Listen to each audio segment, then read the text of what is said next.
here, you will know the brilliant Mae Martin from their hit show Feel Good, as well as brilliant stand-up shows like Dope. In this full episode of the podcast, I'm going to be talking to them about their cool guy beginnings in comedy. Starting at only the tender age of 13, they'll tell me all about how they stood on stage smoking cigarettes in a school uniform in order to appear cool. We're also going to talk about how different forms of comedy informed their eventual style. Did I say forms informed? I did, and I'm not retaking it. Here's Mae Martin. So when you were 13, what started you off? What motivated you? You said you dropped out, in fact, and you just talked about this on stage just now. You dropped out not realising that, like, no one else was going to drop out? Yeah, like, I just didn't think it through at all. It was such an impulsive decision. I hadn't done my homework in months, and I got called into the office. I was skipping school, and they were like, look, you're going to have to do all this makeup work. And I was like, nah, I'm dropping out. And then it was like, oh, no. But it was because I fell in love with comedy, really. I was really addicted and obsessed with comedy from when I was about 13. I couldn't, because I started getting work right away, because I was so young, people would put me on as a novelty, kind of. And so then I was getting all this work. So I was out 4 or 5 nights a week doing it. Age 13? Yeah, 13, 14, yeah. That's incredible. That's like the... have you ever done the stand-up comedy for kids? The Comedy Club for Kids? No, I want to. It's a really fun gig. It's regular comics doing their regular stuff, just having taken away the swearing and the adult references, and it works surprisingly well. And one of the lovely things about the Comedy Club for Kids is that it really separates people who, like, some comedians like to go, I'll do anything, I'll do any gig, I'm a scary, dangerous kind of comic. Yeah. You go, do you want to perform to children? Oh, God, no, I don't want to do that. It's really fun. But because kids are so honest, aren't they? They let you know right away if they don't like you. Absolutely. But what's happened is because they've also been doing a series of workshops for kids, like an academy it's like a Saturday afternoon workshop. Some of those kids are now, like, I don't know, something like they're maybe 15 years old, and they've been doing comedy for 5 years. That's mad. Which is weird, and I'm not going to say creepy, but there is this sort of sense in the room of, like, that is quite an odd thing. So you're almost... I mean, I look at those kids now, and some of them are very funny, and some of them are kind of have been relying on the cute value for a while, and now it's kind of, okay, that's not there. Yeah. You know, the jokes have got to be there. I definitely did that. I had that problem. Did you? Yeah. For sure. Because you're like an experiment. You're like, flash forward 10 years, you get Mae Martin. There was definitely a couple of years from around 18 to 21 where it wasn't... Because for so many years it was like, in your next act, you're not going to believe this, guys. She's got braces and acne. And but then all of a sudden I was 18 and it was like, there were a handful of other 18-year-olds and it wasn't that cool anymore. And I had to up my game a bit. So what was your initial game? Just to stay with the 13 or 14-year-old you as a stand-up. Like, what was your opening line back then? Well, I started doing sketch and for years, and then it was when I just turned 15, I started doing character monologues. So I had this character I would do who was called Katherine Butchko, and she was like really nervous, so that was good because I was very nervous. So I could go on. Smart.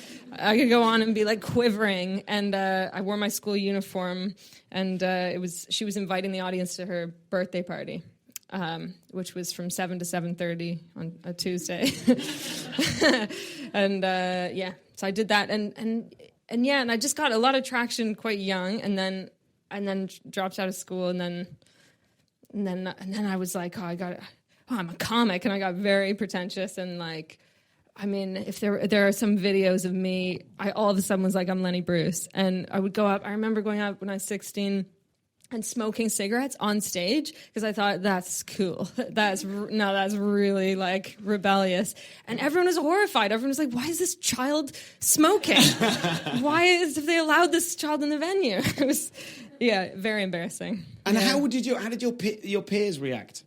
I didn't hang out with them. I hung out with older comics. Yeah, I had a handful of friends from school, but I was really like, I started working in the box office of Second City and performing there.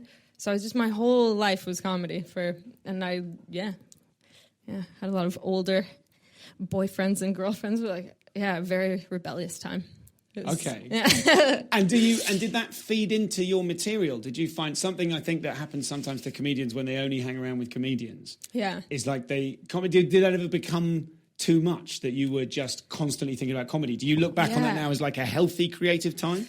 Well, I'm glad I got a lot of stuff out of my system early, a lot of kind of comedic habits and things, and Can you give us some examples of the sort of thing you're talking about? Canada. I'm from Canada, and the scene there is quite small. And if something becomes trendy, like I feel like in England, there's so many different cliques within the comedy community. There's kind of nerdy comics, and there's poet comics, and there's all these. But in Canada, if one person starts doing one thing, and everyone's like, "Oh, they're using sound effects," and everyone will start doing it kind of a little bit. Okay, maybe. So I did it.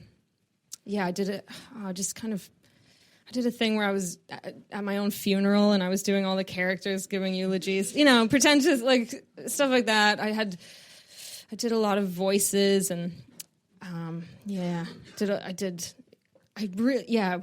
know. Yeah. Are you embarrassed now to think about it? Yeah, I really am. I can't imagine if you'd given me a microphone when I was 13 years old. What a little prick. Exactly. Exactly. That's exactly it. A lot of complaining, a lot of like, oh, I know all about everything. But yeah. So it was I think I only sort of found my voice when I was about 21, 22. And I'm still finding it. We're all still finding it, right? Yeah. Everyone, most comics, we have a thing in comedy of like finding one's voice, of like, oh yeah, this guy found his voice really late, or she found her voice really soon. But I've noticed among my guests that whenever people go, well, that's when I found my voice, most of them, I think of any of them who have any class, will then immediately go, I mean, obviously we're all still finding it. Yeah. It's always like no one wants to lay claim to it, but go, I'm now the finished product. Yeah, oh no, far from it, yeah. So it's interesting because I can't really imagine you. Something I often ask my guests is how much of your real day-to-day self is there in your persona?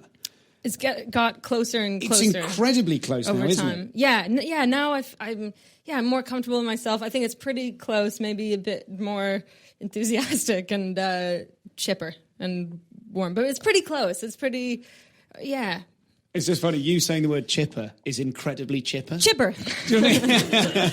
Chipper. So did you have to go through different versions of, like, if you're getting closer to it now, like finding your voice, what were the other permutations of it that you tried on when you were younger? Like for years, up until like last year, I would just stand very still with the mic and leave it in the stand.